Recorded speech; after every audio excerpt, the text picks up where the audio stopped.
great day.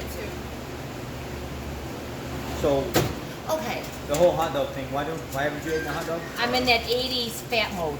Remember the low fat? I would eat so many of those snack rolls. Yeah. You guys remember those? Yeah, but there's not that much fat in the grand scheme of things. If you ever notice, you sit down and eat broccoli and chicken breast for dinner, see if you're not hungry 3 hours later. You're starving. I'm again. starving. Because I'm you're always not, hungry. You're not eating enough fat. You don't have enough fat in your diet to satiate your appetite. Fat has 9 calories per every gram. So if I can have 9 calories per every gram and eat half the amount of food and get more energy expenditure, why would I not do that? Why are they telling me to cut fat out of my diet? Your cholesterol, you have to have cholesterol. My cholesterol is so high. Well, what are your numbers? I'm 275 and 90. Okay, so probably because you're not eating the right stuff. I eat 3.5 to 5 pounds of meat per day.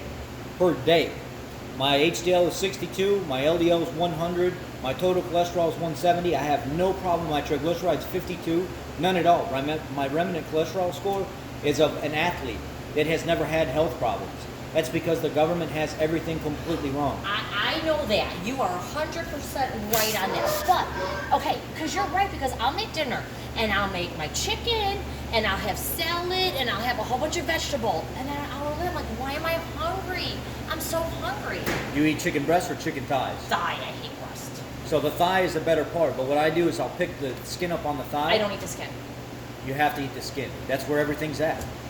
That's where the fat is. Well, my dad's a vegetarian. He's on the keto, Oh so my it's God. a lot harder for him. It So has what to- he incorporates cheese and egg. Cheese and egg, and then a lot of nuts and stuff like that. Right. So here's the thing, though. You can have a lot of nuts, but it's going to hamper some of what you do on a keto diet because look at the omega ratios in nuts.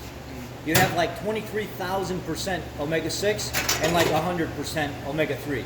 What does science say? Science says we need more omega-3 than omega-6, but why do most of the foods we eat have thousands of percent times omega-3? I mean, it is what it is. Let's look at it here. People are eating the very thing that they're telling us to stay away from. So I should look up this keto. Okay, so here's I'm trying to fast a little. See, here's another thing. So this is You need to go on YouTube and look me up, the keto mechanic. I'm gonna look at my full fat yogurt, Yeah. blueberries, and chia seeds. Yeah, but what else is in the full fat yogurt? The problem is people eat full fat yogurt, but it's got 30 grams of carbs per serving. No, this is that non-flavored. I Yeah. use stevia. You go to Walmart and look up a product called Phage, Fage. Yeah, that's what it is. 5%. Yeah, that's what I got.